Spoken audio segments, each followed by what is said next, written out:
Scientology was all started in 1954 after science fiction writer L. Ron Hubbard had a mental health book go viral. That book was called Dianetics, and it had a unique approach to uprooting and resolving trauma within mental health patients. As the fame for this book grew, it turned into a movement, and then into a religion, which is known as Scientology. Now, that's a pretty weird background for a religion, but believe me, when you get deeper and deeper into Scientology, it just gets weirder. While conducting my research on Scientology, it was hard not to focus it all on those weird aspects, but it's important to remember that 15 million people around the globe view Scientology the same way Christians view Christianity. And as I did more research, I realized how truly intriguing Scientology is from a religious aspect, along with all the aspects that already catch the public's eye.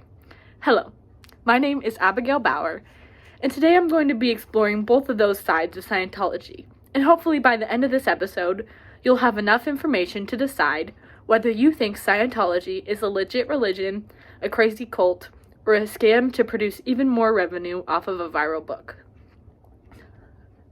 If you're like me, right about now, you're still caught on the fact about how fishy it is that a science fiction writer turned one of his books into a religion. Later on in this episode, we'll learn about some financial aspects that, when paired with the background, kind of seem a little pyramid schemey to me, or like a money laundering business.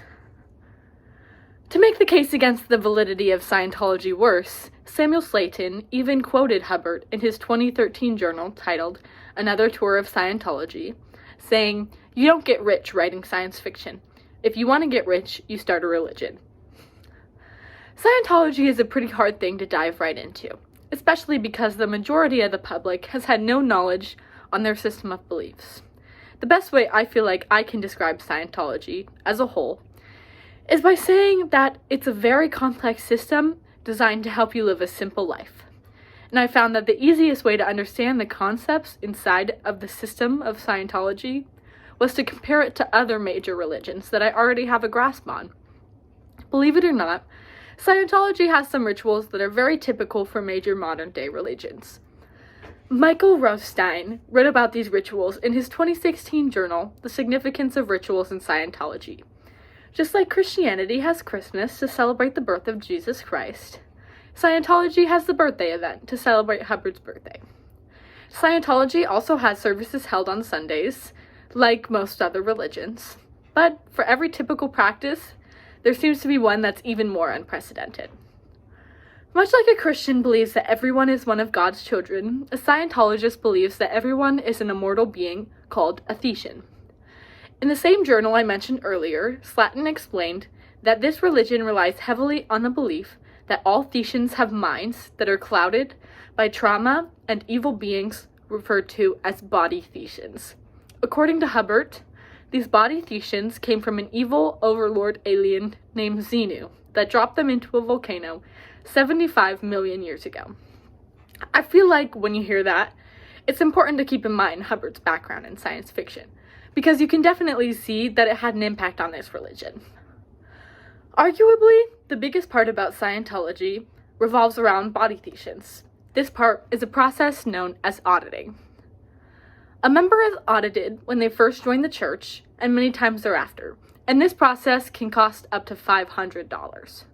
Remember earlier when I mentioned that we would talk about some of the financial aspects of the church? Well, this is one of them.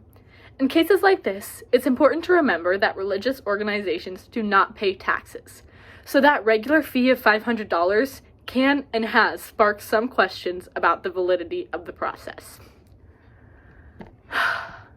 I sat down with ex-Scientologist Amelia Belford on November 30th, 2020 to talk about auditing, among other things relating to Scientology. When I asked her about the history of the church, she told me, quote, "I was born into a family of Scientologists, and I lived in total belief until I was about 16. That was when I started to go to public school and question what I was a part of. I left the church when I went to college at 18, end quote. When she spoke with me about the auditing process, she estimated she had been audited over 100 times. I'm going to walk you through the process that she described during our interview. She started off by saying that when you're audited, you're placed in a small room with only the auditor, who sits against the door to prevent you from leaving. He may tell you something along the lines of, the only way out is through.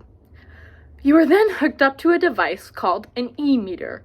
This device monitors the body's electrical flow as the auditor asks you a series of questions that are meant to reveal your trauma. These questions revolving around secrets you usually don't want to get out or things you have felt the need to suppress. In my eyes, this process seems pretty terrible to endure and like a borderline abusive way to bring up unresolved trauma that someone may have. And a lot of former Scientologists have agreed, labeling auditing as nothing more than a way to dig up dirt that can be used to blackmail you. The church, however, does not see it that way. In their eyes, confronting your trauma is the only way to live your life in peace. Inner peace is a huge focus in Scientology. Instead of revolving around a god, this religion revolves around your mind and the universe, how they relate, and they have an end goal of freedom and enlightenment for everyone. Even just scratching the surface level of Scientology, it is definitely easy to see how different they are from an average religion. A lot, and I mean a lot, of people think of Scientology as a cult, and they use that to invalidate them as a real religion. Now, I'm iffy about that one. Throughout all my research, I can see that most of the people who label themselves as Scientologists do truly believe in what they are practicing, and in my eyes, that's all a group needs to be a real religion. However, I still think they're 100% a cult. Along with some of the more off-putting things I stated before, there are a lot of things within the church that give off even creepier vibes. First of all, when you join the Church of Scientology, you are forced to literally sign your life away. No, I'm not joking. In order to officially join the Church of Scientology, you must sign a 1 billion year contract. That's absolutely crazy to me. How can you be presented with a contract like that and not feel like you're in the beginning of a horror movie? Hearing the way that Scientologists talk about the religion and their views on the world only pushes that horror movie narrative in my mind.